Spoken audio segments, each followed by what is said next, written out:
अहो मावशी, अहो आजी, चला चला चला, घंटा गाडी आली, घंटा गाडी आली. ओला सुका कचरा वेगळा वेगळा करून टाका, चला भरभर. हो अगं किशोरी, कचऱ्याची डबी ठेवलीस का? ओला कचरा वेगळा टाकायचा, सुका कचरा वेगळा टाकायचा आणि दवाखान्याचा किंवा जो बाकीचा कचरा असतो तो लाल बॅगेमध्ये रॅप करून वेगळा टाकायचा. हो आई, मी तसाच टाकते. खरंच का? मग ह्या दाखव बरं मला. हा, ह्याच्यामध्ये ओला कचरा टाकायला सांगितलं होतं तुला, मग ह्याच्यात काय टाकलीस तू? दुधाच्या पिशव्या. अगं दुधाच्या पिशव्या ओल्या कचऱ्यात नाही टाकायच्या, मग दूध तर ओलंच असतं ना आई. अगं वेडे, दूध ओलं असतं पण ती कॅरी बॅग असती, ती डिस्पोजेबल नाहीये, ती सुक्या कचऱ्यामध्ये टाकायची. आता मी असंच करीन आई. बरं. अगं किशोरी काय करतेस? आई मी भाज्या निवडतीये. बरं, निवडून झाल्या का? हो, मग टाक आता तो कचऱ्यामध्ये, सुका सुक्यामध्ये. कशात टाकलीस हा कचरा? आता ही भाजी वाळून गेली होती. अगं वाळून गेली म्हणजे मग ती मी सुक्या कचऱ्यात टाकली. सुकली ना भाजी आपली, मेथी सुकली, पालक सुकलं, कोथिंबीर. पण ते सुकलंच कसं?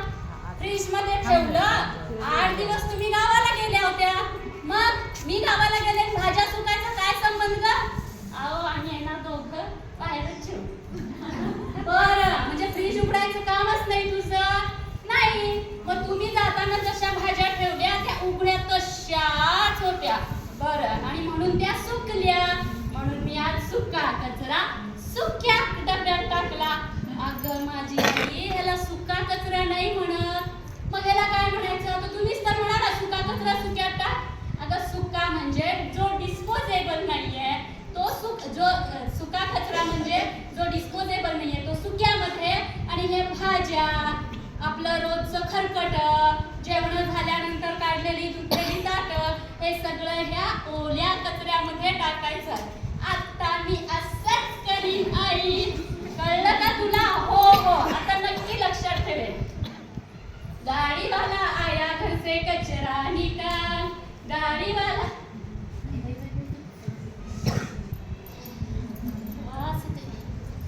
अहो शहाणे काकू, काय कर रमा, कचऱ्याची गाडी आली ना. आमच्या यांना केव्हाची सांगते कचरा आला, कचरा टाका, कचरा टाका, पण हे मेले काही करून ऐकत नाही. आता मी सोबळ्यात आहे, त्या गाडीवाल्याला कशी शिवडावी?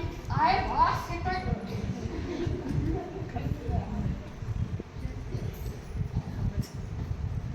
आई, हा कचरा तुम्हाला एवढ्या लांबून वास येतोय आणि आम्ही इथं काम करतो, त्यांना आम्ही माणसं नाहीये?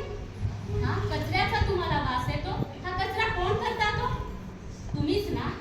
डिस्पोजेबल कचरा. आता हे बघा, तुमच्या समोर आम्ही ह्या कचऱ्याच्या बॅगा काढतो. ह्याच्यामध्ये सांगितलं आहे लहान मुलांचे डायपर, अडल्ट लोकांचे डायपर, लेडीजचा जो पर्सनल कचरा असतो तो लाल कपड्यामध्ये किंवा लाल पिशवीमध्ये रॅप करून टाकायचा. आता हा एकाच ह्याच्यामध्ये हा काढून आमचं काय होत असेल हो? कधी तुम्ही आमचा विचार केला? हा, तुम्हाला हा कचरा एवढ्या लांब गाडी असताना तुम्हाला वास येतो.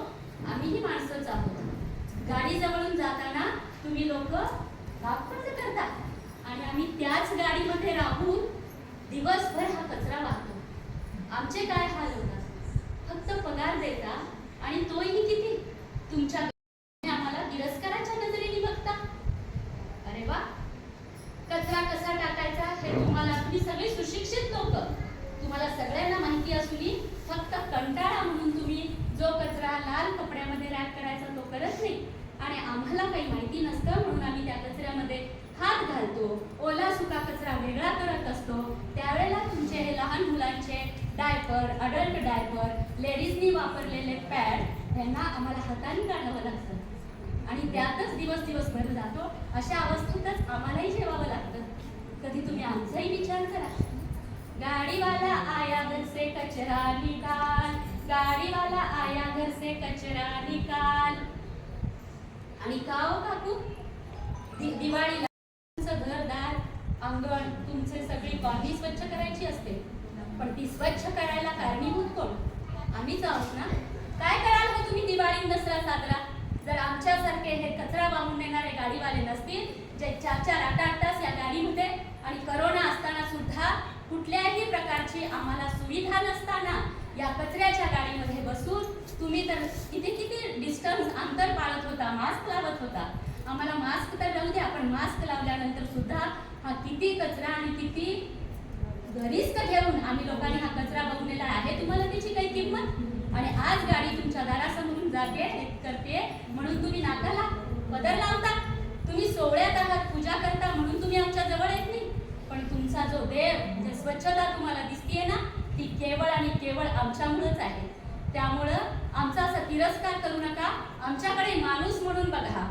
फक्त आम्ही कचरा टाकतो म्हणून आम्ही तिरस्काराला योग्य नाही आहे. तर ज्या ह्याच्याने तुम्ही, ज्या भक्तिभावाने तुम्ही या देवाची प्रार्थना करता, पूजा करता, तितकीच तुम्हाला आमची ही किंमत कळली पाहिजे.